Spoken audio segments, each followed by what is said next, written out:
Thank you very much, Luigi. Good morning to each and every one of you. I want to welcome you all to the Homeless and Poverty Committee for this Thursday, February 24th, this year, 2022. I'm Councilmember Kevin DeLeon, Chair of the committee. Now, what we're going to do is establish a quorum for the committee. Mr. Clerk, if you could please call a roll so we can establish that quorum. Councilmember DeLeon. Here. Councilmember Rahman. Here. Councilmember Buscaino. Good morning here. Councilmember Rodriguez. Councilmember Rodriguez is absent. Councilmember Blumenfield. Blumenfield present. 4 members and a quorum, Mr. Chair. Thank you very much, Mr. Chair, to each and every one of you, to our members, Madam Vice Chair, as well as Mr. Buscaino and Mr. Bloomfield. Welcome. I know that Ms. Rodriguez will be joining us very, very shortly. I want to thank you all, and I know that just a quick reminder that we've already started our homeless count, which started just a few days ago, Tuesday evening. I know we started out in San Gabriel Valley as well as San Fernando Valley, part of the overall LA County area. I know that we'll be going into west as well as southwest parts of Los Angeles, along with the South Bay, and and also Antelope Valley and other parts of South LA, and then plus we'll be doing East LA and the northeast part of Los Angeles, most likely on Thursday, which is tomorrow.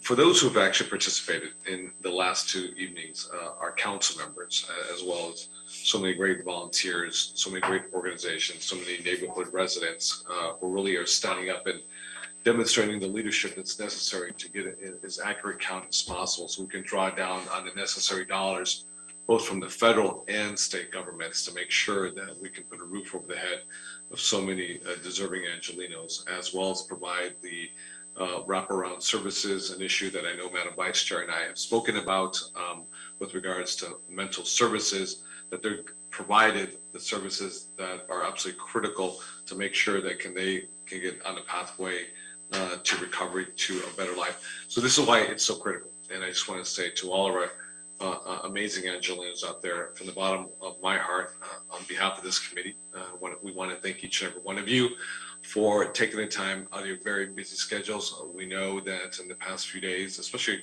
Tuesday evening, it was very, very cold and very blustery out there. You can imagine our unhoused members, what they go through 7 days a week, 24 hours a day, 365 days. But a very special thank you to all of you who've been participating and who will participate tonight as well. So before we get started, I want to touch base for today's meeting and our agenda, which we have 7 items today.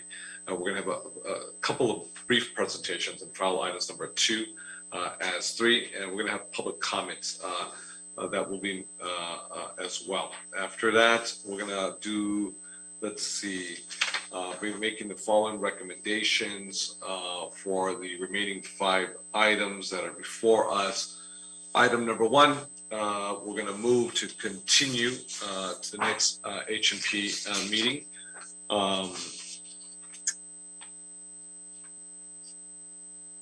Let's see. Let me get this clear so I have this accurate. Right here, yes, file item number 1. Unfortunately, the nominee for the LASA commission was unable to be here today, so we will be rescheduling her for H&P. File item number 4, we're going to continue also to future H&P committee. File item number 5, we will move on recommendation, the motion as written. File item number 6, I'd like to recommend approving this motion again as written. File item number 7, the same. But before we start, I'd like to give our Madam Vice Chair an opportunity to speak on file item number 6, if I have it correctly, describing the intent of the motion as proposed on the report back before we get to public comment. Madam Vice Chair, good morning to you. Good morning. Thank you so much for giving me the opportunity to speak on this motion. One of the first experiences I had with working on the issue of homelessness was actually going to a church I'm actually not sure where it is, but it might be in your current district, Mr. De Leon. But we went out there. There was an organization called Recycled Resources that was operating a shelter out of a church that was there. It was a winter shelter program. And on Saturdays, they would have a hot meal there. They had a shower truck there.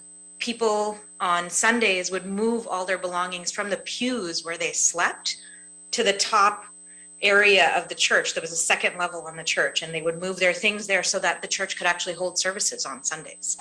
And it was, to me, a really remarkable effort. It was a place where there had been an increased number of people experiencing homelessness, a need for winter shelter beds during very, very cold nights, and a church that stepped up and a group of volunteers that stepped up to support the community during that time. I talked to the woman who started that program, and she told me about how difficult it was to overcome the restrictions on both loss of funding and city regulations to actually make that program operate. And yet it served an incredible purpose. It served an incredible need. The shelter beds were 110% full. They had people sleeping in hallways and other places, not even the pews there. It was oversubscribed. And I think the reality is that there are a number of churches that are in neighborhoods that have similar levels of need, that are prevented from being able to provide these kinds of services by bureaucratic hurdles that simply don't need to exist. It remains a reality that the number of people who are sleeping on our streets far exceeds the number of beds we're able to offer, far exceeds. And until we solve that problem, something that you, Mr. De Leon, have talked about over and over again, I think it's incredibly important for us to be doing everything we can as a city to be making sure that we can open up those beds. One of those avenues is what this motion is about, is really trying to say, can we reduce the bureaucratic hurdles for places that currently find it much more difficult to serve as shelters. This is simply a report back. It is not a move to make those changes immediately. It is just a request to understand what are the rules and regulations that prevent houses of worship and nonprofits from being able to offer these services when they want to. And it will allow us as a committee and as a council to be able to examine those rules and regulations, to understand which of those are there for a reason and which of them are simply bureaucratic red tape that we can prevent from being in place in order to be able to offer what everyone, and in fact, many people in this call have said many, many times, which is for us to be able to offer a FEMA level response to the crisis on our streets.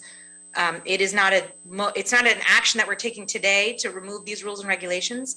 It is a request for a report on what those rules and regulations are, and advice on which of those rules and regulations can be taken away safely without endangering residents or in any way, but that can help us move faster to address this crisis. So thank you for the opportunity to speak, and I look forward to taking a vote on this item today. Thank you very much, Madam Vice Chair. And the All, if it's the All Saints Church, that's actually in CD1, but it's easily to confuse it because sometimes folks think it's CD14, CD1. It's on the Boyle Heights border, right? It serves the whole region. Yeah, it serves the whole region. I know that a lot of Eagle Rock residents, which is in CD14, have gone there to help make meals, but it's like right on that border. But interestingly, my predecessor, through his discretionary funds back in the day, actually authorized, I think, about 25K out of discretionary CD14 funds for the specific church for unhoused neighbors, which is in CD1. But homelessness, as we all know, knows no borders, within the city districts of the city of Los Angeles. So I thank you very much. So let me just, for our listeners today, especially for our callers, let me just reemphasize what Madam Vice Chair just articulated within the context that, let me emphasize, overly emphasize, underscore, highlight, bold, italicize, underscore. This is not an action with regards to the R1s, the R2s, in terms of the zoning within the city of Los Angeles.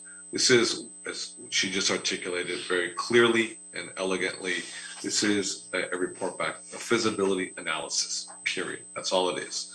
You know, can it be done? Pros, cons, whatever, et cetera, et cetera. This is not an action. This is just an analysis to be prepared to come back to this committee, which the public themselves will be more than happy. This will be made public for folks' thoughts and opinions to be heard respectfully as well as thoughtfully. So, Madam Vice Chair, I want to thank you very much for your words. So, with that, I think that we're going to open up to public comments.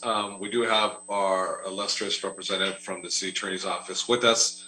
I believe that is Gia, if I'm correct. No, Gita. Gita, I'm sorry. Gita. I'm not Italian. So. And that's going to upset Mr. Buscaino. Yes, I know. I'm terribly That sorry. will upset But him. He's always looking for more caucus members, you know.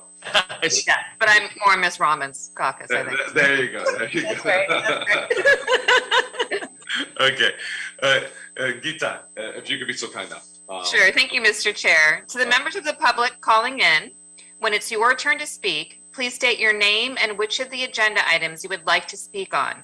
You will have 1 minute to speak on one agenda item or 2 minutes to speak on 2 or more items. In addition, those who would like to address the committee with general public comment will be provided 1 additional minute for a maximum of up to 3 minutes per person for all agenda items, including general public comment. We will inform you when your time is up. When speaking on the agenda items, you must be on topic. Our goal is to get through as many speakers as we can. If you are not speaking on topic, or if we cannot tell whether you are speaking on an agenda item, you will get 1 brief warning from the chair. If you do not immediately get clearly on topic, or if you again stray off topic, you will forfeit the rest of your time and we will move on to the next speaker. Thank you, Mr. Chair. Thank you very much, Gita. Now, Luigi, if we could please prepare our folks who will be calling in. Thank you, Mr. Chair. Members of the public who would like to offer public comment on the items listed on the agenda should call 1-669-254-5252 and use meeting ID number 160-453-9676 and then press pound. Press pound again when prompted for participant ID. Once admitted into the meeting, press star 9 to request to speak. When it is your turn to speak, an automated Zoom voice will ask you to press star 6 to unmute. Thank you. Thank you very much, Luigi. We do have 2 community impact statements to be made. One is going to be from Jim from the Venice Neighborhood Council. So he will have 3 minutes. And then following Jim, we're going to have Catherine, also too, from the Mar Vista Neighborhood Council. So good morning, Jim. We'll start with you.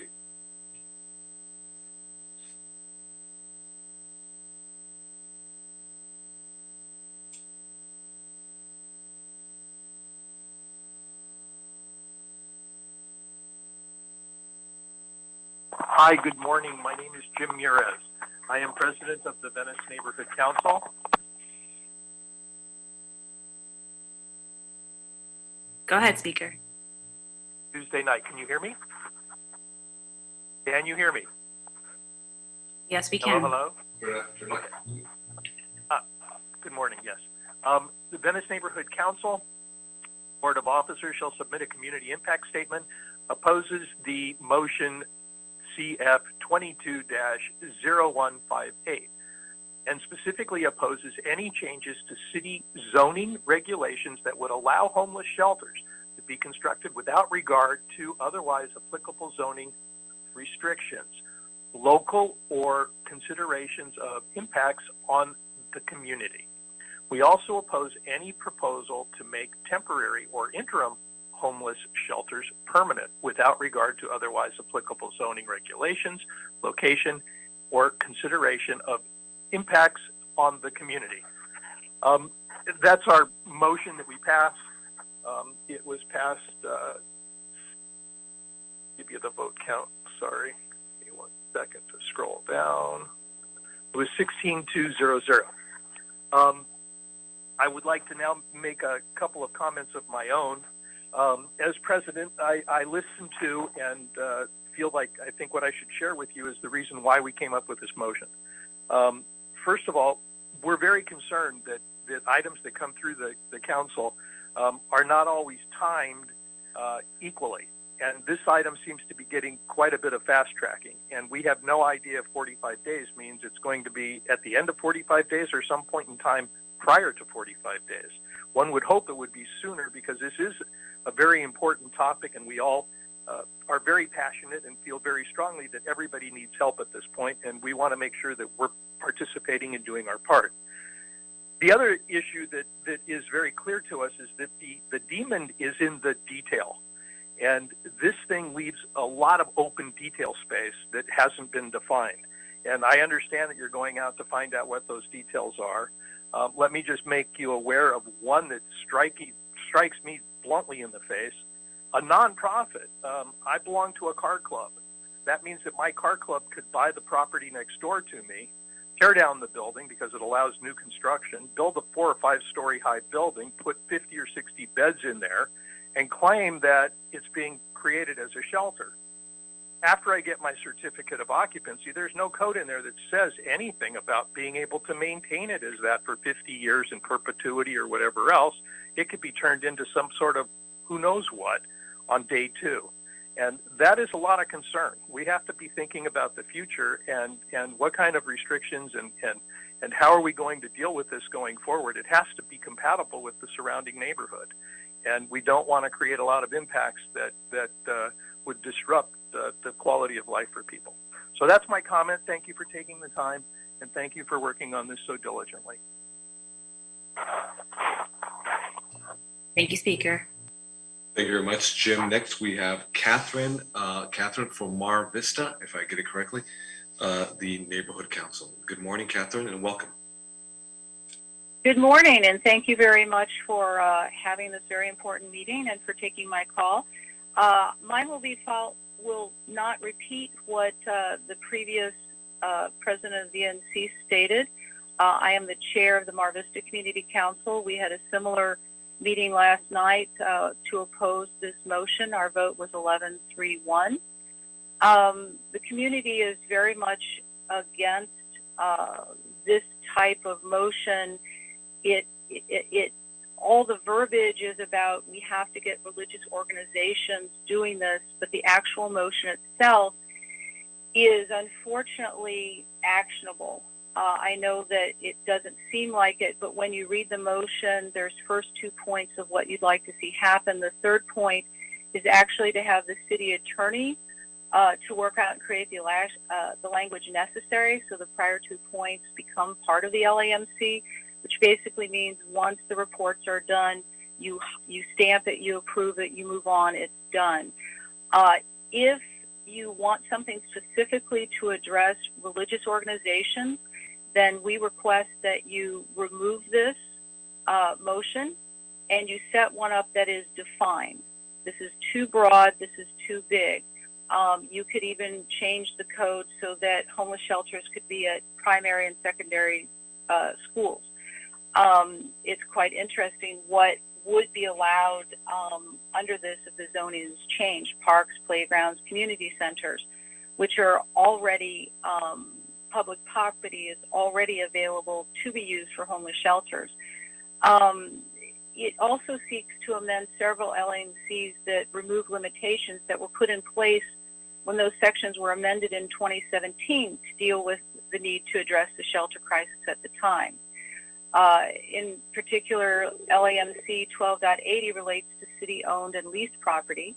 It already provides for a shelter for the homeless during a homeless crisis to be established and operated on city property in any zone as a matter of right without regard to the number of beds, number of persons served on parking limitations. LAMC 12.81 already provides for a shelter for the homeless during a shelter crisis in specific zones without the regard of number of beds, persons served, and available parking. If the shelter is operated by a religious institution or nonprofit charitable organization, and the shelter is located on the property owned or leased by the institution or organization. As such, religious and nonprofit and charitable organizations have available options available to them. Religious and nonprofit and charitable organizations can also reach out to neighborhood councils for support. We would love to help that kind of support move through the paperwork and help with fees if necessary. This motion asks for the LA City Planning and other departments to come back with options to amending these sections to allow shelters for the homeless and other forms of interim housing to be established on zones that really is a private matter. You're talking about apartment buildings and single-family homes, and what this report, and if it were enacted, would do is actually remove the actual process by which the community and public can provide input. We can give you anecdotal story after anecdotal story of how we've been given promises of one thing, yet Catherine? it turns out to be another. Yes. Catherine, hi, I hate to say we've already passed our 3 minutes, but we do want to thank you. Oh, I'm sorry. Thank you No, very much. it's not your fault at all whatsoever. Yeah. We usually don't time ourselves, but we thank you very much, okay? I appreciate it very much. Thank You're you. welcome. Please Have a wonderful vote day. against it. Make a specific case for one. Thank Have a you. wonderful day. Thank You you. as well. Thank you very much. Thank you very much. Thank you very much.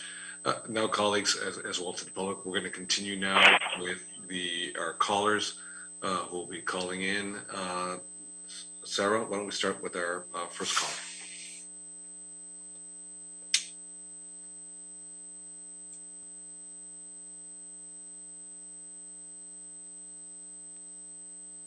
Caller, please press 6 to unmute. Caller with number 292.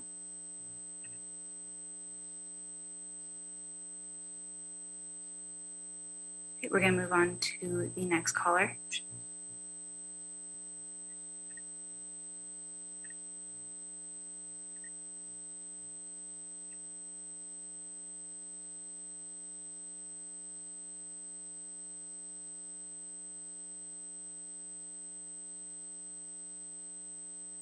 Caller with the number 292, please press star 6 to unmute.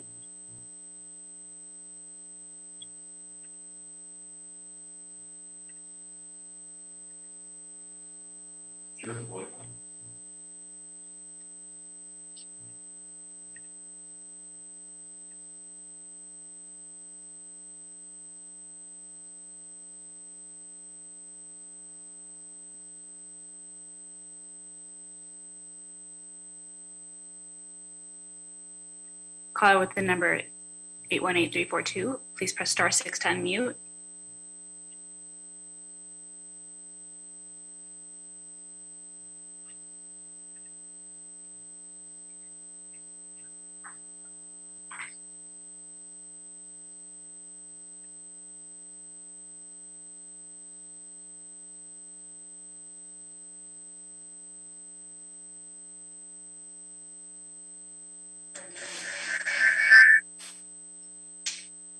Mr. Clark, if you could be so kind of, can you figure out with IT, we know we have folks on the queue, however, they're not breaking through so they can make their public comments.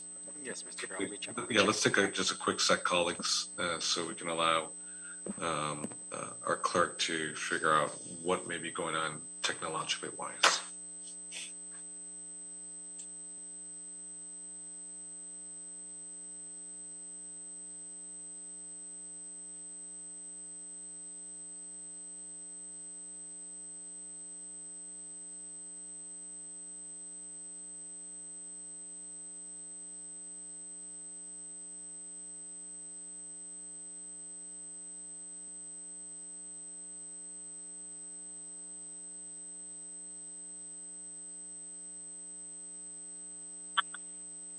Caller, please state your name and item you'd like to speak on. Yes, I'd like to speak on item 6 and general public comment, please. Go ahead, speaker. Yes, hi. Good morning. My name is Lisa Redmond. I'm with the Venice Catholic Worker, and I'm calling in support of this motion. We're in the middle of a humanitarian crisis, and we need to look at all possibilities. It is a simple report back, and that's, the least that we can ask for is to investigate all possibilities right now.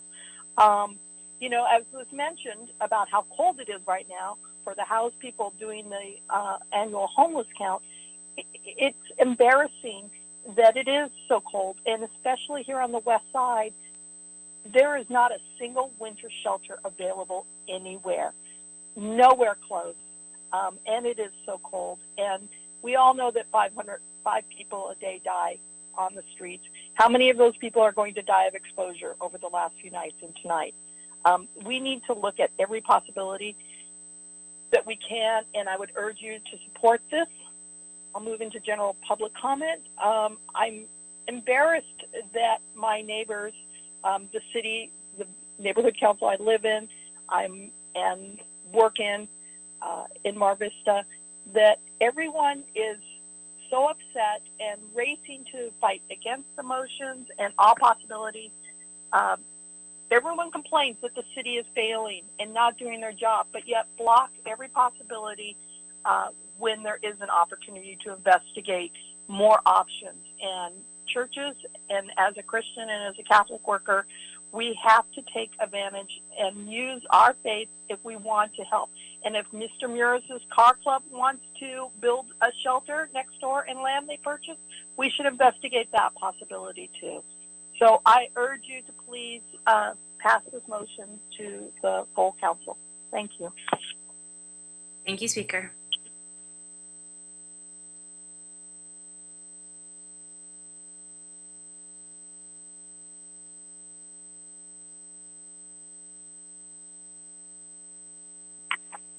Caller, please state your name and the item you'd like to speak on.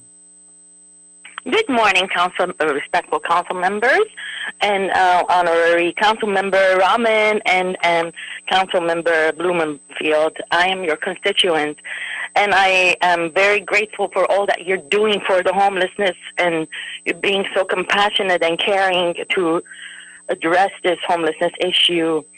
I also would beg from you to, if you could extend your loving compassion and respect for all the life that these animals that are in the Griffith Park, as as we have seen number and times again, the suffering of the animals in the Griffith Park. If you could please, I beg from you, if you could please draft a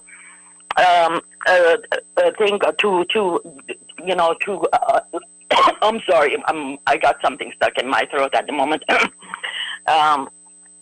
Draft a contract that if you could cancel the contract that is already in place, that is already going on. What we have observed time and time again is the suffering of the pony. The draft to order, to ban the pony rides, replace it with a park with no animal model in Los Angeles. To cancel the contract that has upcome. If you could cancel the pony rides, and for the animals, we have seen a child falling off, and this is teaching the children how to not be respectful towards.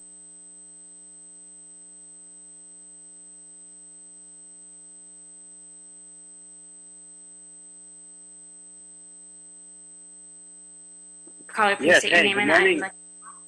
Oh, hi, my name is Michael Fujimori. I want to speak on general public comment, please. Go ahead, Speaker. Yes, first of all, I want to thank all the council members for all they do that affects all Angelenos, including non-human residents. I wanted to speak on the Griffith Park pony rides. It's obvious to anyone who has gone to see the conditions of these ponies that they are not receiving basic health care, are overworked, and are depressed and extremely unhappy. But beyond that, the idea that in 2022, in a city as progressive and with a rich history of compassionate laws regarding animals, as Los Angeles has been, that a business model that exploits animals and is putting children at risk is allowed to continue is actually shocking. Children have fallen from the ponies and have been injured while riding on the backs of these poor, overworked, and unhealthy animals. This is a huge liability issue for the city if a serious injury does occur in the future. In addition, children are being taught at an early age The animals are simply here for our entertainment and to serve us, and that is not okay. I am please asking that there be an ordinance banning pony Speaker. rides and Caller, please state your name and the item you'd like to speak on. Vicki Halliday, Venice. I'd like to speak on general public comment and item number 6. Go ahead, speaker. As a reminder to all of you, when making this report, government is formed for a reason, and that's to set parameters for everyone. It forms a basis for everyday behavior. It protects citizens and voters, and we depend on those rules to be followed for the greater good. In an email blast yesterday, Mr. Bonin said that we just need to cut the red tape. That's a heavy decision, and it's not a decision to be based on an ideological whim. Would we be moving faster without rules? Of course we would. But consider those rules when this report is being done. I think it's critical to all of us to depend on non-tax-paying entities like churches and nonprofits. And what are the rules going to be for them? Thank you for your consideration. Thank you, speaker.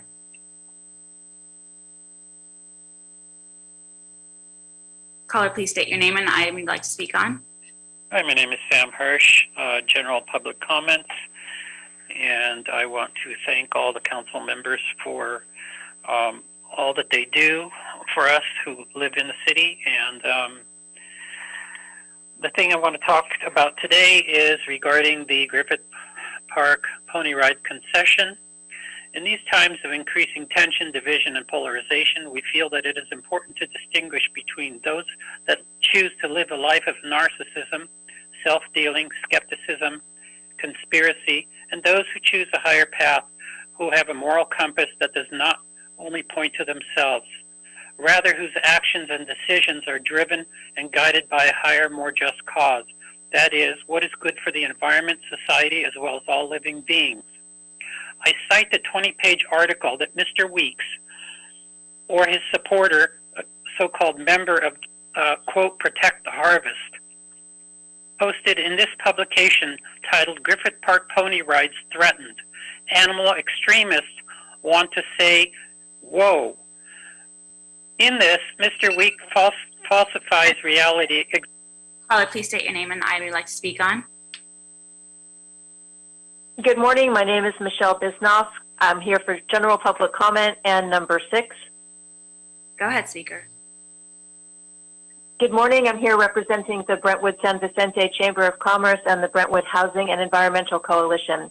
We were asking for a 30-day moratorium on your vote today so that more public comment could be received by all of you and forwarded to the appropriate parties, whether that's the city attorney or whomever else will be reviewing this issue. However, it does not look like the council or this committee is at this time willing to give the public a chance to provide written and lengthy opportunities to opine on some of the issues here. On behalf of our organizations, we'd like to point out that this policy change currently violates state law on CEQA for R1 and R2 parcels. Thus far, obtaining more homeless housing on R3 and other zoning areas has not been terribly successful. This is why we implore you to, instead of bringing this unformed motion before the city, that you go back to the drawing board and use the resources at your disposal to come up with an immediate solution to use the 40-plus acres that you already know are available from the city controller's recent report. It's unconscionable that we have a humanitarian crisis, and instead of bringing forth a policy motion that would immediately utilize those areas for what you are indicating we so desperately need, instead of doing that and coming up with a practical plan that everyone is begging you to find and bring forth, we get a policy motion like this that really is another 45 days of what? Soul searching and looking at at policies and underlying ordinances versus solving a problem, what you could do immediately. And with that, we ask you, before you put this into place, use the resources that you have and move forward. Caller, please state your name and the item you'd like to speak on. My name is Allie Bean, and I'd like to speak in general public comment and item number 6. You have 2 minutes. Go ahead, Thank you. I first of all thank the council for coming up with this proposal. I think we're, of course, in a humanitarian crisis. I agree with Lisa Redmond, who's from Venice, that we need beds immediately here. And I didn't realize that there were zoning restrictions for, churches and synagogues, because I know there used to be winter shelters. I don't know why there aren't any on the west side. The one great thing about religious institutions, as Lisa was saying, is they're equipped already with a staff and people involved in the organization to help the people that would be in their perimeter.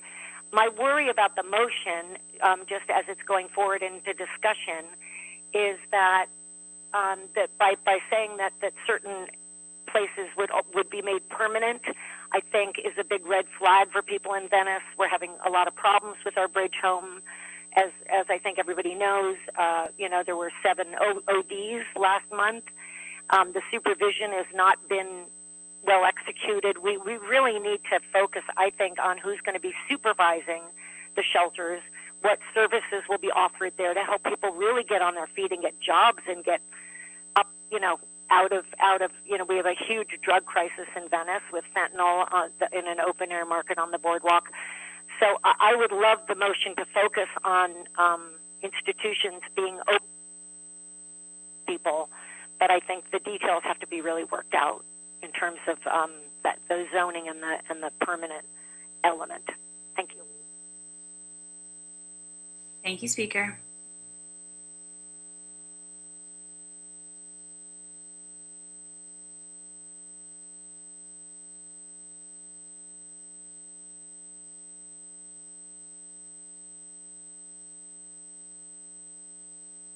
Caller with the number 626-539, please press *6 to unmute.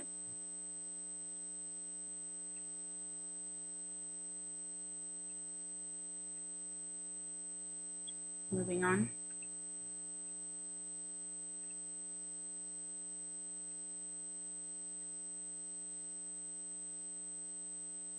Caller, please. Hello?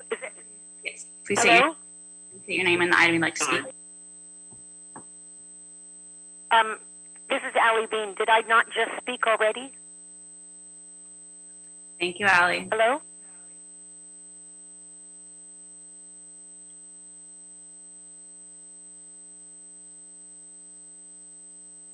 Caller, please state your name and the item you'd like to speak on. My name is Jeremy Booster. I'd like to speak on item 6. Go ahead, Speaker. You have 1 minute. Thank you. I'm a current resident of Palms, just moved out of Sherman Oaks, and I'd like to support the motion for all the reasons that Councilor Rahman previously said. There's no substitute for affordable and supportive housing, but even Housing First advocates must admit that building housing is going to take time. And until those long-term solutions are developed, we're going to need every option available to us to provide short-term aid to take care of this humanitarian crisis. Our government, our municipal government, is drowning in red tape and all these different government organizations passing the buck, and we need to scour that out if we're going to get anything done. So I support this. I thank Councilor Rahman and all the councilors who have seconded and co-authored this motion, and I urge it to pass both here and the general vote. Thank you. Thank you, Speaker. Caller, please state your name and the item you'd like to speak on. Anthony Holiday and item number 6. You have 1 minute. Go ahead, Speaker. Hi, my name is Anthony Holiday, and I'm speaking on behalf of Venice Family Clinic. We're a homeless and low-income federally qualified health center. We serve around 45,000 men, women, and children annually. About 20% of those patients are experiencing homelessness. We're located on the west side of LA, and we support this motion because it'll help remove barriers to housing and increase access to shelter. Access to housing is a very important health issue, and we recognize that this motion will have a positive effect on the health of our homeless patients. Thank you.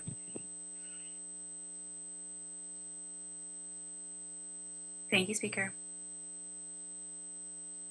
Caller, please state your name and item. Hello, my name is Margaret Malloy. I'd like to speak on item 6 on general public comment. You have 2 minutes. Go ahead, Speaker. Thank you. So, first of all, you've taken some items off the table, but you know the closure of boarding care throughout the state is a crisis issue, and then you have a motion 5 for temporary storage of overflow, unclaimed or salvaged oversized vehicles. Those are people's homes. You know, we're not towing commercial vehicles. We're towing RVs where people have made their temporary homes. So all of these things are in tandem. It's a crisis. It's freezing out. 5 people a day are dying unhoused on the street. And, you know, the Venice Family Clinic is the largest free clinic in the country. Their director of street outreach will tell you that our unhoused neighbors are dying 30 years earlier than their housed neighbors. That's unconscionable in the richest state in the country. It's just a crazy thing. Please, institutions that are set up fundamentally to serve community and have compassion as their mandate are the obvious place to turn to provide interim shelter and support services, be it nonprofits or religious institutions of every denomination. Please support this motion. It's literally a feasibility study. It's not an approval. Thank you. Motion 6, that is. Thank you, Speaker. Caller, please state your name and the item you'd like to speak on. Good morning, everyone. My name is Vida Sharma, and I'd like to speak on item 6 and general public comment. You have 2 minutes. Go ahead, Speaker. Hi, I'm calling to express my support for the motion in question. I'm a member of the Mar Vista Community Council, and I organize locally with Mar Vista Voice and LA Neighbors for Neighbors. We do regular outreach to unhoused neighbors who are suffering on our streets, and today I'm speaking in my individual capacity. We are in desperate need of more shelters. It's shocking that there are only a handful of beds, fewer than 5 on any given night, available throughout the entire county, and there are 0 in all of SPA 5, and that includes Mar Vista. On a night tonight, when temperatures will dip into the mid-30s, our lack of shelters can be fatal. There are places of worship and other nonprofits that want to open their doors to the less fortunate, and we should allow them to do so. This model has worked in other cities, and we should follow suit. Moving on to general public comment. Preventing places of worship from caring for the poor likely violates their First Amendment rights as well. For many churches and other houses of worship, providing shelter to the poor is a physical embodiment of a central tenet of their faith. Constraining this sort of ministry through rules and regulations, including land use rules, violates their rights to the free exercise of religion as protected by the First Amendment. Courts have held that providing shelter to the homeless can be characterized as constitutionally protected religious exercise, and that precluding such activity via zoning regulations imposes an unconstitutional burden. Over and over again, we reject practical solutions simply because they might impact our affluent, single-family zoned enclave. We must all do our part and preserve the right of religious organizations with compassion for our fellow human beings to do the same. So I urge you today to support this motion for a feasibility study and report back. Thank you. Thank you, Speaker. And for our final caller. Caller, please state your name and the item you'd like to speak on. Hi, this is Carrie Morrison calling, and I would like to speak on item number 3. I applaud the city's housing department for coming up with this report. We've been looking for data on the state of our board and care situation for a long time, and it's such an important report. I noted that we are losing beds. We're losing beds in the county and in the city, and we know that the current economic model for board and care is at $35 a day is just not supportable. And what was also important to note is that the city is suggesting that maybe up to 6,000 unsheltered homeless people with serious mental illness who would not really probably thrive in permanent supportive housing would need this kind of structured residential care. So I wholly support all 4 recommendations that are in this report, and I applaud the city for taking seriously the need we have to shore up our board and care system in the city limits. Thank you. Thank you, Speaker.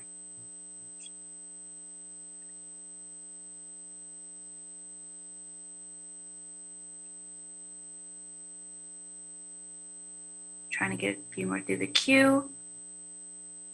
Call with the number 310-310. Please state your name and item you'd like to speak on.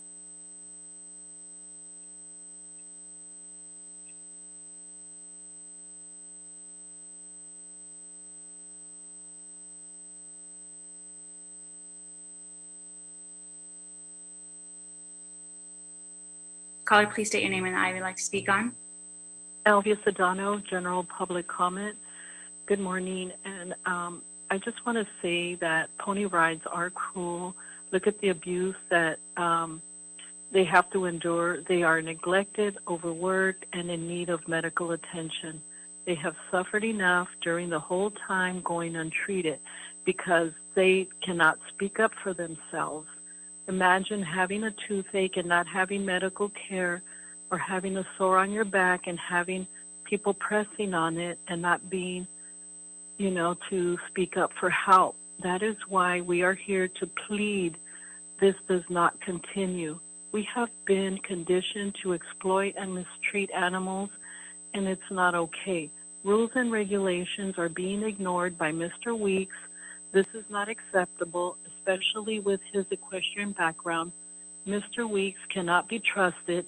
This has gone on too long. Thank you. Thank you, Speaker.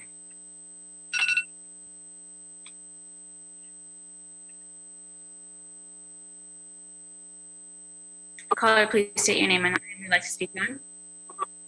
Hi, I'm Sheltered Turtle, and I live in the LA River, and I would like to give general public comment, and I'd like to talk about item number 6.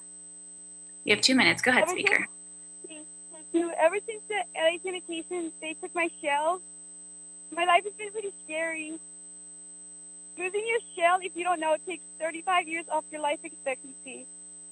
But LA Mayor Tortellini and LA City Council have written some groundbreaking legislation focusing on helping vulnerable turtles live longer lives. Turtles are cute. Turtles are fun. And I understand why LA City Council and Mayor Tortellini want turtles to live forever. Not just so badly that they're willing to sacrifice plastic forks for us. I'm truly touched by that. So I'm using my appeal as a turtle today to advocate for unhoused people who may not be as cute as turtles. They deserve just as much legislative affection. We should come together unanimously, like we did for turtles, to pass an eviction moratorium for unhoused people.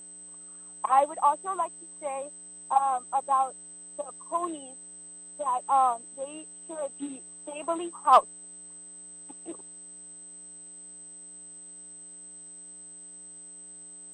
Thank you, Speaker. Caller, please state your name and the item you'd like to speak on. Hi. Good morning. Can you hear me? Yes, we can. Okay. Hi. My name is Lynn Frudenberg, and I am calling in for public comment. I'd like to comment on Griffith Park pony rides. And I'm very happy that you guys are addressing the homeless situation. It's a very complicated.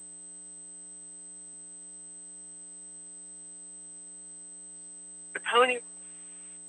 Hi, they keep telling me I'm muted. Anyways, the pony rides is a very simple thing to fix. They have documentation of these horses working. They're lame. They have health issues. They're not very happy. You could see it.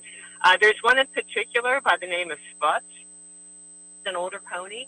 He's very lame. He has a sanctuary to go to, but Griffith Park will not allow him to go there. So instead of letting this pony live his rest of his life in peace and comfort, he's forced to work. It's a huge liability to the city placing children on an unstable pony. this is just setting up an issue that can happen, that did happen a little while ago, that a girl was dragged across, the field there. So anyways, I urge you to please show some compassion for these ponies. It's not right to make a pony work when they don't have the proper environment. They're out in the heat all the time. They're out in the cold. They're out in the rain. They don't have the proper. Caller, please state your name and I would like to speak on. Yes, I'm Christina Spitz, Secretary and Chair Emeritus of Pacific Palisades Community Council, speaking on item 6 and general public comment. Go ahead, speaker. You have 2 minutes. Thank you. So PPCC is the most broad-based community organization in the Palisades, representing over 25,000 residents since 1973. We fully support humane solutions to the homelessness crisis. We have a respected community organization, which Mr. Bonin is very well aware of, named the Pacific Palisades Task Force on Homelessness, whose work is highly respected on the west side of Los Angeles. But as you consider this report back, we wish you to know that PPCC opposes this motion. Per our guiding principles, we support strict application of zoning and land use regulations which exist to protect the community. This motion would potentially allow shelters to be built in neighborhoods throughout the city by right, which would make current temporary shelters permanent by right without consideration of current zoning restrictions or any review of impacts or proximity to sensitive uses such as schools or parks. There is also no apparent provision for security or standards for public safety. There is an apparently successful homeless shelter, we understand, in San Pedro, but that's an exception where strong safety measures were put in place, in stark contrast with the experience of residents of Venice, as already has been described this morning. By all means, let's build homeless shelters at appropriate locations, which could be done now, such as the hundreds of public sites that are not near schools, parks, or other sensitive uses, which Controller Galperin has already identified. There's no reason to upend the zoning code or double down on disrespect for constituents and tax-paying citizens who simply wish for security and stability in the neighborhoods where they live and work. Thank you.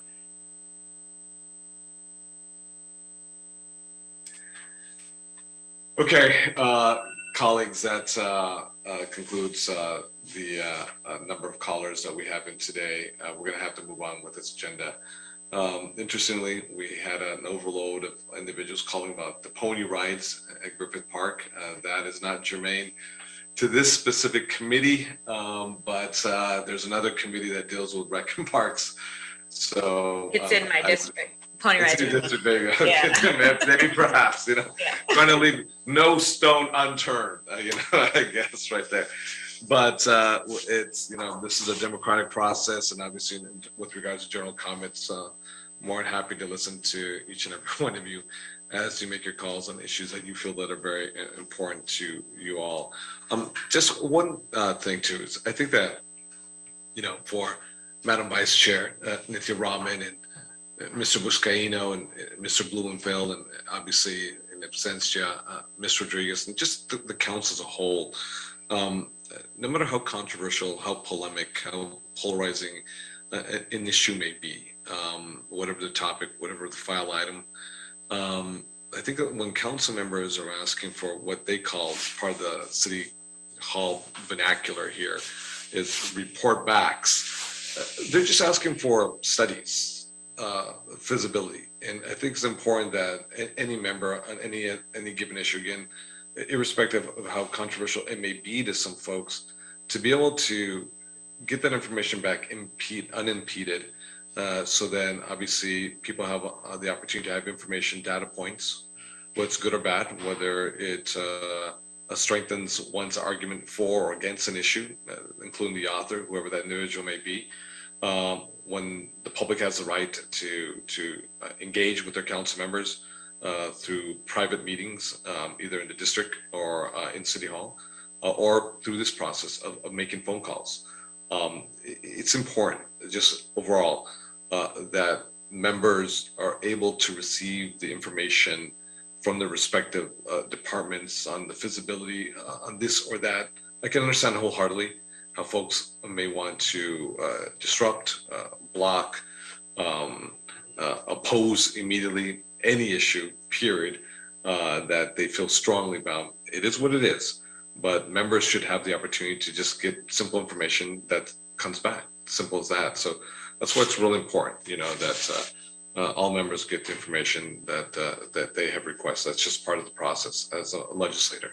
So that being said, I want to thank all the callers who have made the time to call in on the given issues that are very important to them.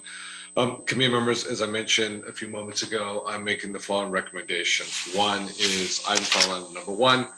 I'd like to continue this the next H&P, given the fact that the commissioner or the appointed or commissioner at hand for LASA is not able to be here with us today.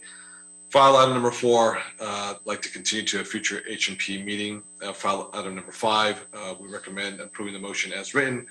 File item number 6, would like to recommend the motion as written. File item number 7, ditto, like to recommend the motion as written. If there are any questions or commentaries from the members themselves, I'd like to move this motion forward. I'm seeing none. I do see a motion second from Mr. Buscaino. Yes, sir, Mr. Buscaino. I'd like to hold item 6 on the desk for an amendment. Has that been discussed with the author, Madam Vice Chair, Ms. Rahman? No. Why don't we do this then? We can hold that there. Why don't you two offline discuss the conversation? I'll hold that for right now. I'm happy to do it in public, just for the benefit of transparency. Transparency is fine. I just want to give the courtesy to our author of the motion itself. What is that motion? Yeah, understanding. I should say, I'm sorry. What is that amendment? Sure. So, Mr. Chair, understanding and support the spirit of the motion, we're clearly in a state of emergency as it relates to housing and interim housing, and that recognizing that faith-based community has a vital role to play. Also know that many of the churches are in R1 zones. And hearing from a number of the residents, constituents, particularly from the West Side, who clearly have lost faith, trust, and confidence between local government based on promises that weren't kept. There's clearly some of the locations there are a magnet of dangerous encampments, high crime areas and fires, broken promises on the Venice Beach bridge home. I hear from good-hearted people in Mar Vista and Brentwood, Playa Vista as well. I just want to be responsive to their concerns. Westside Current had a great article. I encourage you to look at recognizing the difference between the two, as one caller pointed out, different approaches to solving this crisis. Yes, helping the most vulnerable among us by moving quickly on immediate shelter housing, but also ensuring that our neighborhoods are free and clear of filth, of trash, of dangerous situations. So in response to these concerns, I would like to amend the motion to additionally request the city attorney to prepare and present an ordinance establishing a 1,000-foot no camping zone around all homeless shelters in the city, and attach that to this motion before us. And that's the balanced and reasonable way to go, to be responsive to the concerns from residents across the city. Mr. Buscaino, do me a favor. Once you articulate that one more time. Amend the motion to request the city attorney to prepare and present an ordinance establishing a 1,000-foot no camping zone around all homeless shelters in the city. Sorry, doesn't this seem like a separate motion? Or we can attach the motion to the locations that once this gets back to us, just attach establishing a 1,000-foot no camping zone around homeless shelters.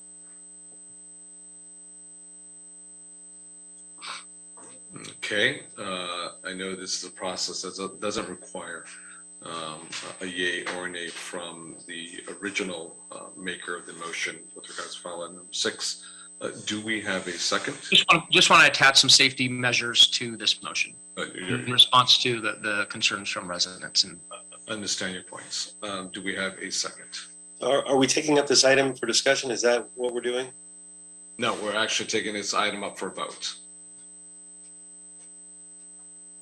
So we have file item. You were doing the consent items. All I'm saying, if we're going to discuss this, I'm happy to discuss it. yeah, that's why I asked to pull it. Okay. So why don't we do this? We're going to take. Why don't we do this? Hold on, folks. We're going to take file item number 1, number 4, number 5, file item number 7. And we're going to move those on consent. We'll move file item number 6 for discussion right now. So we'll focus that and we'll come back to the motion at hand, which is 6 for the discussion with the amendment that's being proposed by Mr. Buscaino. So colleagues, we have file item number 1, 4, 5, and 7. We have a second by Mr. Buscaino. Mr. Clerk, if you could be so kind enough to call the roll. Councilmember De Leon. Aye. Councilmember Rahman. Yes. Councilmember Buscaino. Yes. Councilmember Rodriguez. Councilmember Rodriguez is absent. Councilmember Blumenfield. Blumenfield, aye. 4 ayes, and these items are approved. Thank you very much. We have those file items have been passed on a unanimous vote, 4-0. Let's go to file item number 6 then for discussion. I know that Mr. Buscaino is moving forward an amendment to the motion. He's made his points already. Mr. Blumenfield, did you want to add further? Well, isn't this something that's been proposed that's going to go before the Plum Committee? Isn't this a separate motion? This is a report back for physical. No. I mean, Mr. Buscaino's amendment, I believe, is a freestanding motion that we're already hearing in Plum. So I don't know why we need to. And this motion, at least the way I see it, that Ms. Rahman's is asking for report backs. It's not changing the language. So I don't see it as something that should be attached to a bunch of report backs to do this language change. I think it's an important question that we need to consider, and it should be considered, we're at the appropriate time. But I don't know that it needs to be a yoke on the neck of an amendment of a motion that's just dealing with report backs. So I can't support the amendment as is. Bob, if it comforts you, if this is a feasibility, then let's then amend it to ask the city attorney on the feasibility to establish a 1,000-foot no camping zone around sites that would be designated in these specific zones. You comfortable with that? I guess my question is really just about, we are already considering that particular motion is already being considered separately. To Bob Bloomfield's point. Yes. And Just not sure why it needs to be considered here. This is certainly an important thing to be discussing, and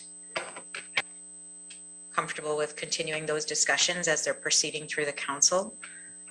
I think, Well, like the residents. I think that we can make sure that the residents are heard by city pace on discussing policies can be very confusing.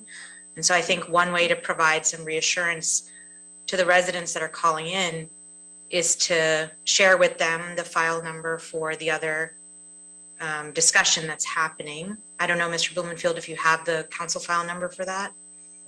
I don't. Someone can look it up, but I just remember. Yeah, what we're trying to do, colleagues, right now is the standing file item requesting a 1,000 square foot zone, or from homeless housing shelter units in Plum. We're trying to find out if that actually is in Plum Committee right now, so I'm not quite sure. Well, and we have the 4118 process, which obviously, I've created a buffer zone around all the interventions in my district, and I think that's appropriate. I don't know that it's appropriate automatically around everyone, but it's certainly something that we could look at, as a discretionary thing. I'm glad we have the ability to do that, and that's why the first use of 4118 for my district was specifically to do that around those interventions. But I just don't see it like this. This motion before us is about report backs on zoning issues. Seems like a very different issue to tag on to this. There has to be, colleagues, before we move on this proposal, if I may, Mr. Chair. Sure, go ahead. A sense of there's got to be a commitment that this council and this body and the city needs to make in order to be responsive to ensuring that these facilities, including the ones that we're studying here, are not magnets for crime, drugs, sex trafficking, and we owe it to the people. Like I've said to my district, that when we say yes to a solution, we will have those facilities free and clear and restore our public right-of-ways. And I just want to ensure that we have that same commitment with this motion before us. And all I want to do is just attach it. So when that report comes back within 45 days, I want to ask if they can look at establishing a 1,000-foot no camping zone radius around these specific sites in these specific zones. That's all I'm asking. Just being responsive to people. Why don't we do this? And I thank you very much, Mr. Buscaino, for your comments, as well as the proposed amendment that's before us. I know that Mr. Blumenfield and our chair, Madam Vice Chair, Ms. Rahman, alluded to there may be a freestanding motion within Plum Committee, but ultimately at the end of the day, it's neither here nor there, because I get a sense that there's not a second for the friendly amendment to the motion on file item number 6. So why don't we do this? We'll table this right now. We're going to move forward because I get a sense we may not have a second on this motion, but I do want to recognize, obviously, Mr. Buscaino, your steadfast commitment to this issue. It's been very clear and it's been very straightforward. So I thank you. Before we move on to an actual vote on file item number 6, I just want to reiterate once again, do we have a second on the motion made by Mr. Buscaino as an amendment to file item number 6? Seeing none, what we're going to do, colleagues, is we're going to move forward on file item number 6. Luigi, if you could be so kind enough to please call the roll. File item number 6. Thank you, Mr. Chair. Wait, can I make a comment? Mr. Blumenfield, go ahead and make a comment. No, because it's important to realize there's not sites being created by this motion that we would have 1,000-foot buffer zone. If there were, and certainly if we ever were creating one in a residential neighborhood, I'd be the first one to want to have a buffer zone around it. But the motion, as I read Ms. Rahman's motion, it's not creating anything. It literally is just asking for report back on, what it would take to change certain zones, how do you streamline things, and all of those kinds of things. So that's my hesitation in this, is that if we were actually creating something, I would be much more amenable to creating a buffer zone around it. But we're not creating anything that makes it any easier to create any interventions. We're just getting information from departments about what it would take to streamline. So, Bob, all I'm asking is to create a safety net attached to If I could just speak also, I think really it is just the questions around safety and safety on our streets are really important. And I just really want to acknowledge here that those conversations are happening. We've had a number of them in full council already. We've had them in this committee, and they're continuing to move through the council through other motions. And I acknowledge to you, Councilmember Buscaino, that those are important conversations to be having, and that they need to be happening in parallel with all of our discussions on how we respond to this crisis. this is a fairly limited question that this motion is asking, and I agree with Councilmember Blumenfield that given its limited scope, it doesn't feel that this amendment is appropriate to be attached to this particular motion. Okay, so I think we've heard from everyone on this issue, everything that needs to be heard on this issue. I think ultimately at the end of the day, to conclude, we don't have a second. We're going to move forward right now. Mr. Clerk, if you could be so kind enough to call the vote. Councilmember De Leon. Aye. Councilmember Rahman. Yes. Councilmember Buscaino. Colleagues, I can't support this without creating the safety net. No. Councilmember Rodriguez. Councilmember Rodriguez is absent. Councilmember Blumenfield. Blumenfield, aye. 3 ayes, 1 no, and this item is approved. Thank you very much. File item passes on a 3-1 vote. I'm hearing clearly from Mr. Buscaino, perhaps what we can do is we can have staff explore to see if such item does exist in Plum Committee. Obviously, Mr. Buscaino, for that matter, anyone, whether it be Ms. Rahman or Mr. Bloomfield or Ms. Rodriguez or any other member are free to move forward on such a motion in the future. Sure. I appreciate that, Mr. Chair. There are a number of common sense motions that are still sitting in committee, as you know, that are waiting there to, I believe, die, unfortunately. Well, people are dying on our streets, but I appreciate that. Thank you, Mr. Chair. Thank you very much, Mr. Buscaino. Why don't we go to now, let's see. Just very quickly, let's recap what we just voted on. We just requested the LAPD with assistance from General Services, Planning and Transportation Departments identify requirement parameters for lots to accommodate temporary storage of overflow, unclaimed or salvaged, oversized, temporary storage of overflow vehicles from official police garages. We also just approved requesting the Los Angeles Planning Department to report back on municipal codes to allow shelters in certain zonings while the city is in a declared shelter crisis, hence the measure we just voted on. Also, we extended the funding for the portable hygiene stations throughout the city that we deployed as part of our COVID-19 response. So we're going to move forward now with our presentations. We're going to start with file item number 3. Mr. Verano, if you can please read the item into the record. Thank you, Mr. Chair. Item number 3 is a Los Angeles Housing Department report relative to the retention, preservation, and expansion of board and care facilities in the city and integrating them into the city's homelessness strategic plan.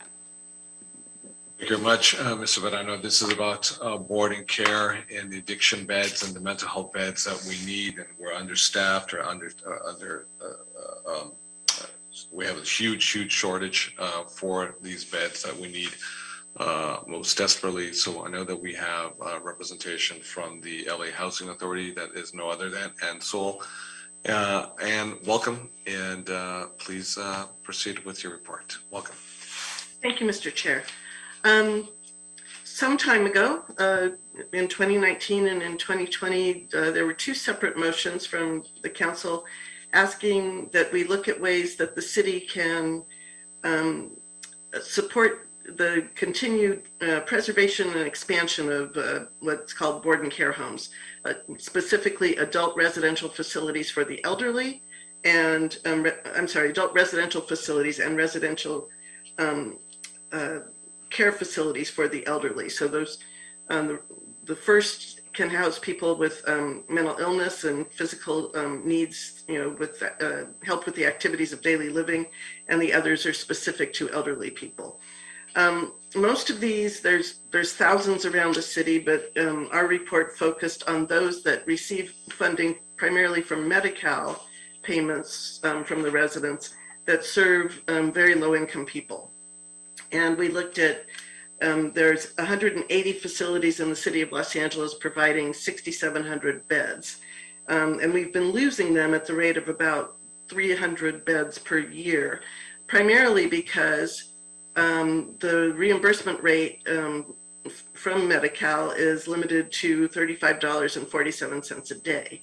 As a point of comparison, there are similar group homes for people with developmental disabilities that are funded through the regional center network, and those receive about $87 per bed per day. So the business model for board and care homes is just woefully underfunded and not working. A lot of the facilities that are going under have problems. They lose their licenses because of physical problems in the building. You know, they don't have heat, or they have, you know, certain problems that need repair. And some time ago, the County of Los Angeles, which is these facilities are licensed under state law, but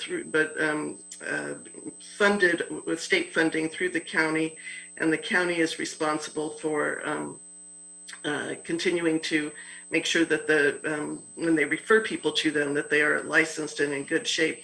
And the county set aside $11 million to start a fund that would help people make the repairs that they need in this. And they've reached out to the city to ask us to help identify things that we could do to streamline the repairs, to, you know, make operating costs lower with these buildings.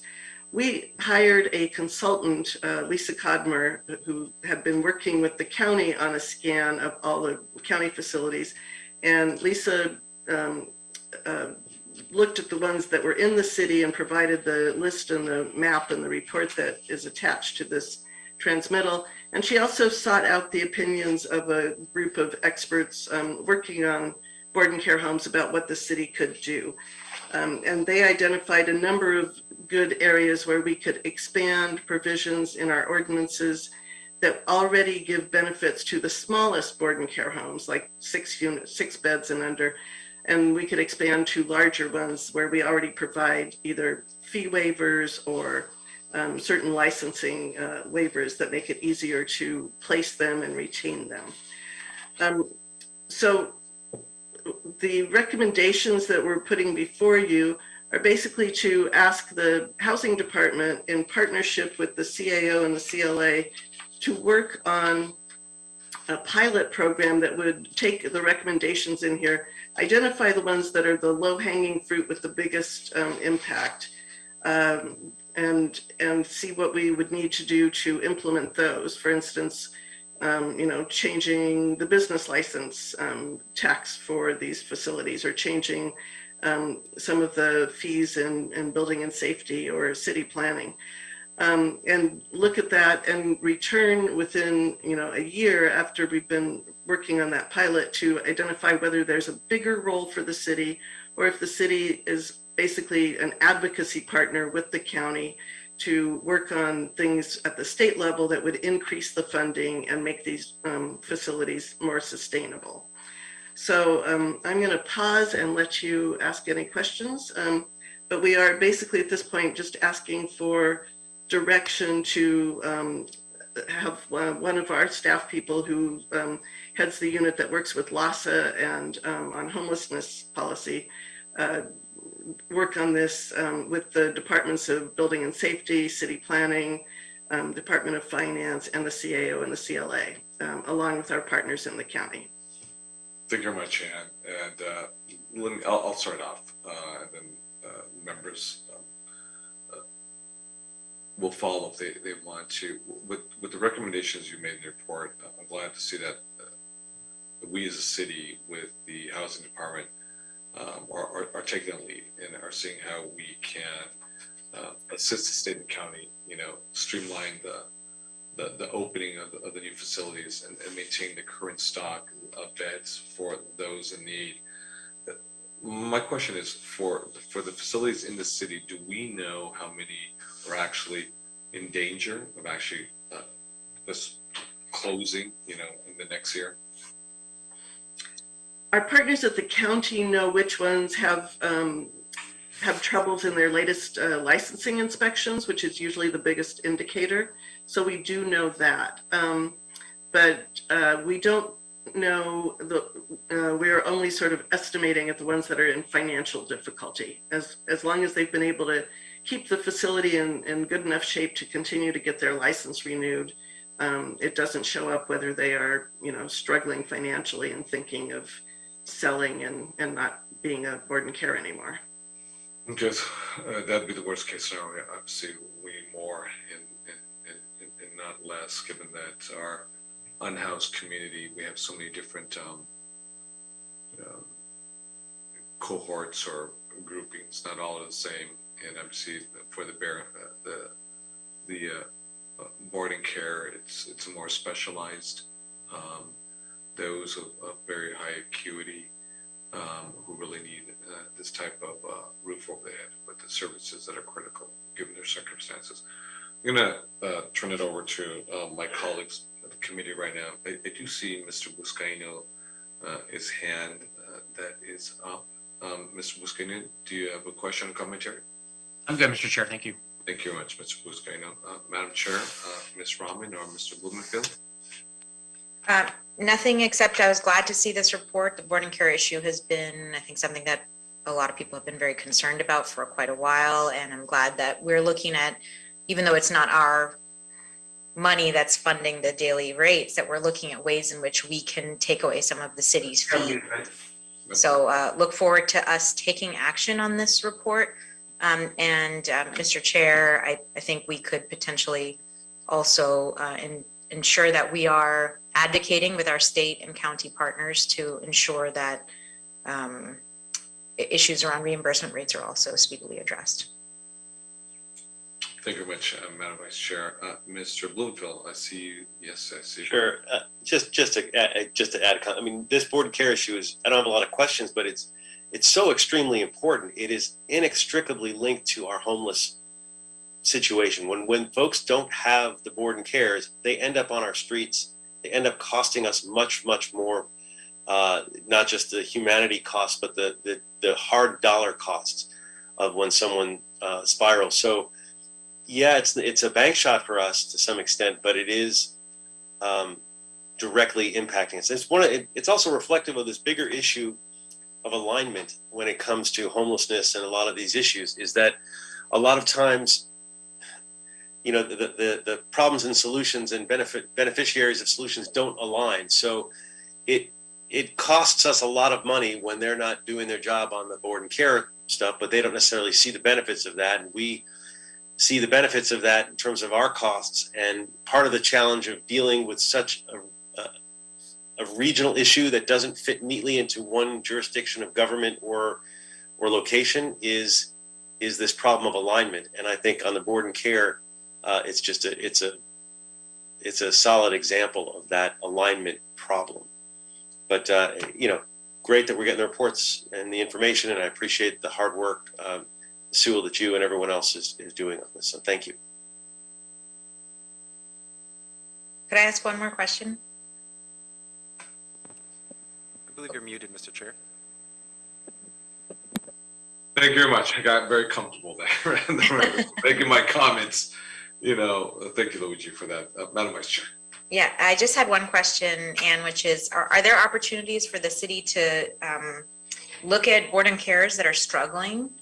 And because presumably these would be areas which are already zoned for multifamily or multi people living together, I guess. I don't know what the zoning code would be for them, but those are potentially opportunities for us to purchase through HomeKey, those sites that might be struggling, maybe even if it's a building that's 2 or 3 stories in a place that's zoned for higher, for us to actually build higher or build more in those areas, since we're struggling for places where we can build some of these facilities.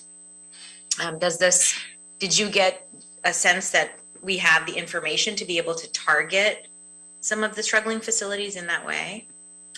So in the first round of Project HomeKey, we and our partners at the county as well actually took the list of recently closed board and care homes and tried, to treat them as motels or whatever and acquire them.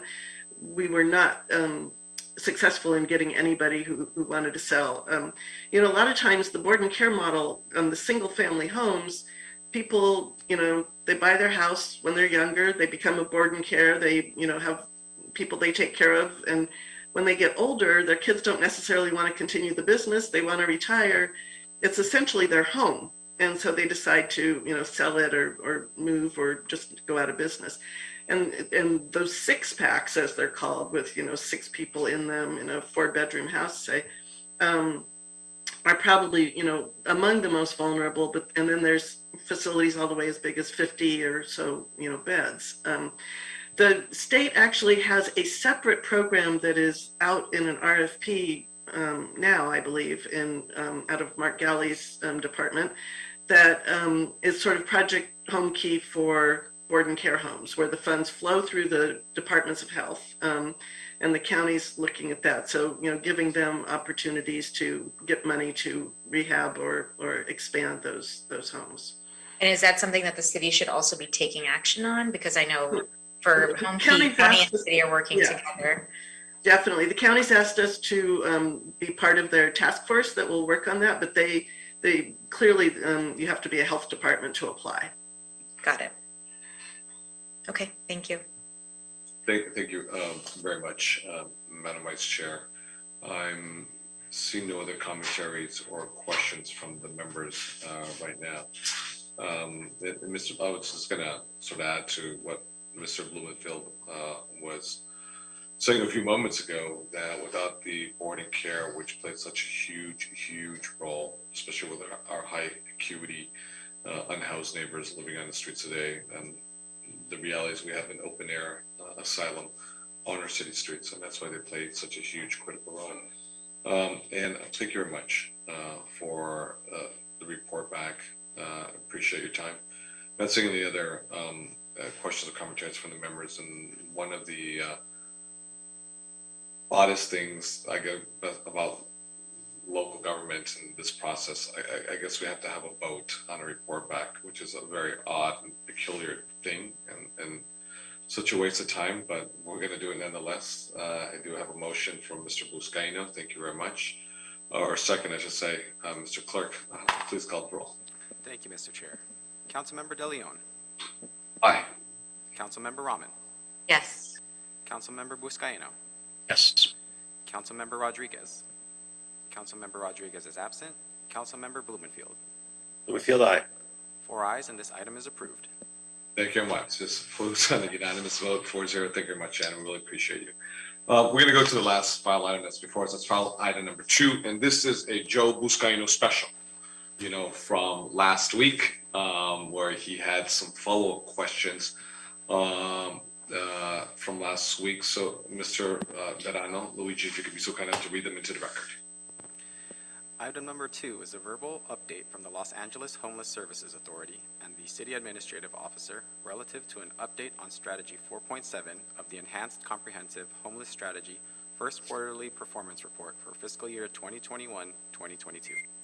Thank you very much, Luigi. I believe we have Mindy and Margaret, from the CAO's office to make the presentation. The floor is yours, and then I'll turn it over to Mr. Buscaino. Because if you recall, this was a file item that was on the agenda at our last H&P meeting, and Mr. Buscaino had some follow-up questions and requested a report back. So here we go. Mr. Buscaino, did you want to start first? Yes, yeah, if I can, if you don't mind, sir. I Thanks. just want to and I appreciate you the follow-up and your leadership on this and scheduling it again. So again, just to remind the listening audience, the report, Q1 report of the Comprehensive Homelessness Strategy for the fiscal year. There's a line at the very bottom of page 5 that caught my attention, if you recall. It stated the number of individuals who retained permanent housing for 6 months from date of placement decreased from approximately 1,122 in Q4 fiscal year 2021 to 382. So that just sounds alarming to me and a problem. So if we have people leaving permanent housing, we need to know why, and I'm hopeful that staff here can provide a little bit more context to this information. Thank you, Mr. Chair. No, absolutely. Thank you, Mr. Buscaino, for setting the table and providing the context for this presentation. And I guess it's not going to be, I think I had here Mindy and Margaret. It's going to be Molly and Brian, if I'm correct. Okay. Bad staff for 2 wrong names. They disrespected both you, Brian, and Molly. So Brian and Molly, The floor is No, yours. I will do my best to stand in for Mindy and Margaret. I'm a poor replacement for them. But good morning, Mr. Chair, Madam Vice Chair, and member committee. Thank you for inviting our office in LASA to answer questions about the Enhanced Comprehensive Homeless Strategy report that was presented to the committee at its last meeting. As I mentioned, I'm Brian Buckner, the City Homelessness Coordinator with the Office of the CAO. And with me today is Molly Reisman, LASA's Chief Program Officer. Also available to answer questions are Alex Visotsky, LASA's Acting Government Affairs Director, and of course, the already announced Mindy Patongsonen and Margaret Wynn from my team at the CAO. So as Mr. Buscaino mentioned, specifically there was a question about what appeared to be a significant reduction in the number of individuals who retained permanent housing as reported under the strategy section 4.7.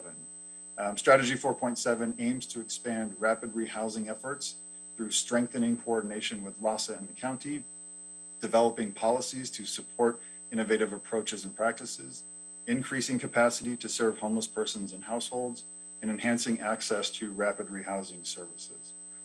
As the council member noted, in the latest quarterly report, our metrics showed there was a decrease in the number of individuals who were placed in permanent housing and who retained that housing for 6 months from 1,122 in quarter 4, fiscal year 2020-2021 to 382. And while this change appears to be quite significant, the difference is actually due to a shift in reporting by LASA. The participant totals in quarter 4 is actually a cumulative number for all city-funded rapid rehousing, whereas the number reported in quarter 1 was only for participants in that quarter. If we break down the cumulative number data for quarter 4, which is April through July of 2021, 316 participants actually retained permanent housing for 6 months from the date of placement, which is an increase of 66 participants over quarter 4. And as I mentioned, Molly is here if you have any more specific questions. Thank you very much. And Molly, my understanding is not from CAO, but from LASA. That's correct. I'm Molly Reisman, Chief Program Officer with LASA. Hi, Molly. Anything you want to add right now for the good? Yeah, I do just want to add, one of the things we're going to be working collaboratively with the CAO on is how we report this data, because I do not blame you for being confused about this data item the first time I looked at it after you brought it to our attention, because I have to confess I had not reviewed this report until it was brought to our attention. I was also confused. So one of the things we're going to work collaboratively with the CAO on is how we can actually provide more context for each of these data points, because it is confusing the way they're being presented. So we want you to know exactly what is the N that this number is representing and pulled from, so you can understand what you're seeing. So we'll work collaboratively, and I hope by our next report, I believe we're giving the data to the city on March 18th. Hopefully we'll be able to provide that additional context so it's clearer in future reports. Yeah, fantastic. Thank you so much, Molly. Any questions or commentaries from the members? Mr. Buscaino, I see that you... Yeah, I just, again, God, it just pains me to hear this ongoing issue of real-time or accurate data, colleagues.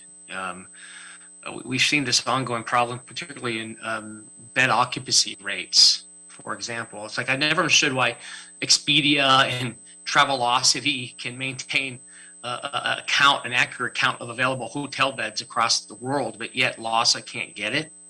I'm puzzled, I'm frustrated, and why we just need to just hold everyone accountable at LASA from the top. It's frustrating.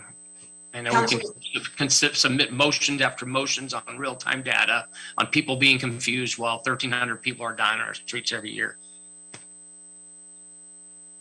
I mean, if LASA can give us an overview of what it's doing to improve its presentation of data, so we can get a better understanding for everyone. Actually, so I want to address that, but I also want to say we'd love to come back to the committee and give a presentation on what we're doing around data, because I totally agree with you. And part of what's happening right now is we're receiving so many data requests from so many different parts of the city. It's very hard to do the quality data validation so we can give the city the best information.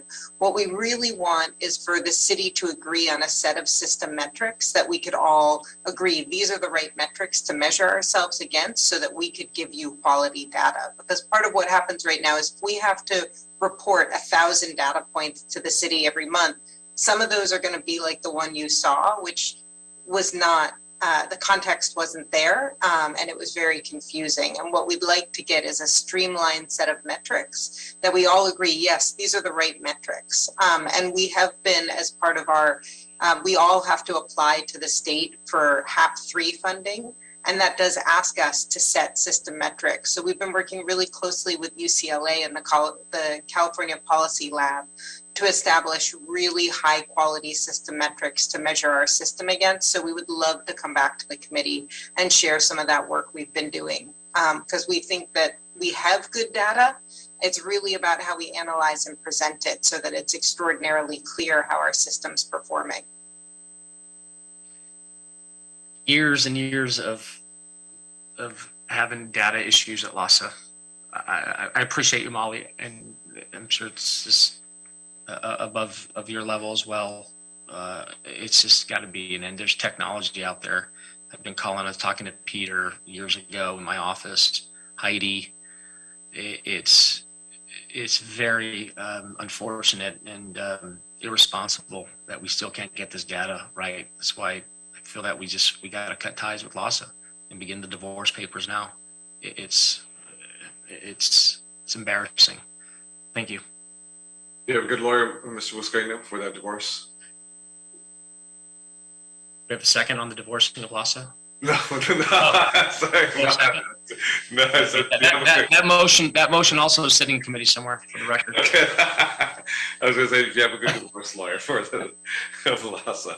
Obviously, Molly, I know it's not directed towards you personally, but you're never, absolutely. Mr. Buscaino is expressing, deep frustration, and it's not unique to Mr. Buscaino. I think a lot of folks, on the committee and throughout the council in the city, are experiencing the same thing. And I think that just for your information, colleagues, we do have at the next H&P meeting the newest appointee to LASA, and I think some very good and hard questions should be directed towards her as well. So she's going to be part of the governance structure, of LASA.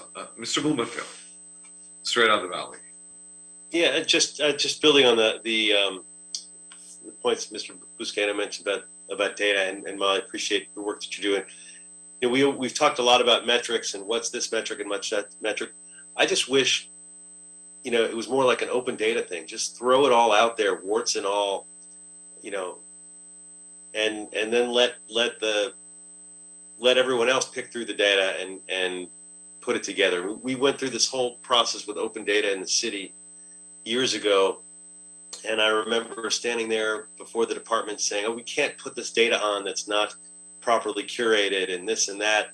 And I made a speech in front of the group saying, "Look, we have to put everything out there, warts and all, because once we do, then other folks will take that data and manipulate it. And at the end of the day, yeah, there'll be things that don't look good, but we'll all be better off by having, the data out there." And I'll give Mr. Galperin some credit for doing the open data portals. And, we've moved as a city in a really great direction on open data. And I think LASA would save a lot of headache by just trying to do as much open data as they can and then not have to respond to all the metric requests. So we can work toward a system where we can measure individualized person by person data. And I know it's hard to put some of this data on because you're dealing with privacy issues. But I just feel like there's certainly ways around that. And anyway, I'm glad that we've got this report. These are bigger questions than we have for this meeting, but I share the frustration and the desire to see sort of open data and more information and less contortions with the metrics, because I've been down that road many times as well, trying to get the right metrics and the right data, and And I still don't have it for the, what I'm looking for, in my district, and I've been on the merry-go-round for a long time. Councilmember, one thing I'd like to offer up is that we are extraordinarily lucky in Los Angeles to have so many amazing research institutions. And so I don't think this is a question for the city to answer alone or LASA to answer alone. We have a lot of fantastic experts in Los Angeles who can help us figure out what is the right data to make openly available.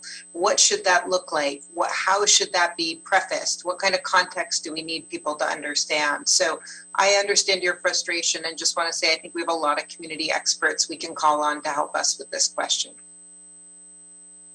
Thank you. Bob, does that satisfy you? Partially, somewhat, to a large degree, or not enough? We're all eager and frustrated on homelessness as the problem keeps getting bigger. A lot of folks are working hard, and the people on this call are all working hard. So, so I don't know how to answer your question, Mr. Chair, other than to say, honestly, that's all. We have a big challenge in front of us on many, both in terms of the underlying issue of homelessness, but even in terms of the presenting the data, and we're not there yet. We're nowhere near there yet. But the institutions that are out there, we are lucky we're in Los Angeles. We do have a lot of good partners. We just have to better leverage those partners. Yeah, I think that, obviously we can, be at this for hours and hours. And the one good thing is the short time I've been here on the city council, I will say this, that among all the elected officials, it doesn't make a difference if you're a member of Congress, if you're in the state legislature, where I come from originally, the county board of supervisors, I think collectively as a whole, I have been very impressed with the knowledge, the concern from my colleagues around the horseshoe. I don't think there's any elected officials anywhere in the country who know more about this issue than my colleagues. I think wherein lies the great frustration is the amount of resources, the different levels of bureaucracies that exist within a city, within a county, and the other various levels, the state and the federal level, and how the systems are disjointed and they're badly misaligned, and how we're not being much more efficient. The macro drivers for homelessness, deep institutional racism, generational inequities, poverty in our economic systems, and drug addictions, and severe mental illnesses, whether it's innate or induced by some type of trauma. Those are big driving factors. But the immediate question that's pressing is, how can we get folks off the street immediately, in the interim, and off the streets and put a roof over their head? And that's where lies, I think, the deep-rooted frustration with the systems are just disjointed, and misaligned. And I think that's the paradox that the city and the region, not just the city, but the region as a whole finds itself. I think we have Madam Vice Chair and then Mr. Buscaino, and then we're going to close it out. Madam Vice Chair. Oops. I didn't have much to add to this discussion. I think I put my hand up a while ago, but I do think, Molly, one piece of data that I think would be very helpful, I found the ABH dashboard very useful to see, the real-time number of beds that were available at our city's shelter facilities. And I think making that kind of dashboard available for shelter facilities, both ones that are funded by the city and county and ones that are, I know it's harder to get the info from those that are privately funded, but I think that would be a really useful tool overall. And regardless of, expert advice on what's important to share and what's not important to share, I think that's something that would be useful. And I think there's a number of other data points that we could come up with that are just things that would be useful for the system to have overall. I think there's more complicated ones that we would want to consider, privacy implications and other kinds of things. But there are certainly a set of data points that I think would contribute a lot to our understanding of why we continue to struggle with the challenge of homelessness in LA. And I do think that availability of shelter beds and housing units is a big one in that. So thanks.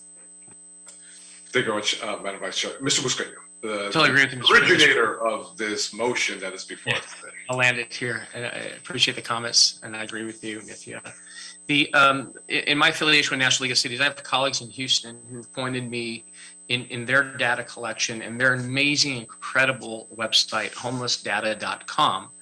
And I encourage you to see what Houston is doing, and they have data at our fingertips here to clearly show housing retention, housing move-ins, length of stays, broken down off by age, by race, by gender, veteran status.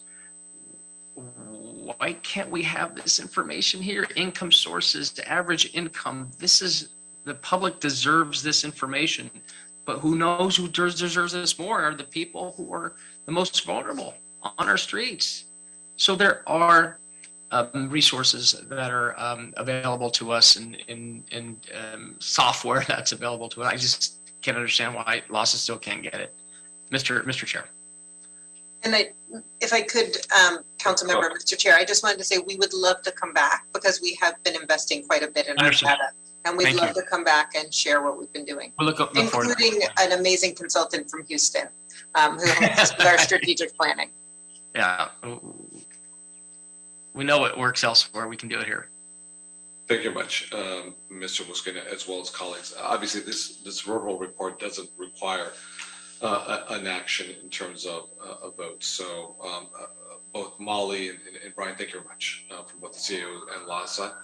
And to my colleagues, I want to thank you all. Mr. Clerk, just please confirm if we have anything on the desk. I don't think we do, because if we don't, we're going to adjourn this meeting. Can you make that conclusion for me? Thank you, Mr. Chair. The desk is clear. Thank you much. Colleagues, please have a wonderful day. Be well. This meeting is adjourned. Thank you.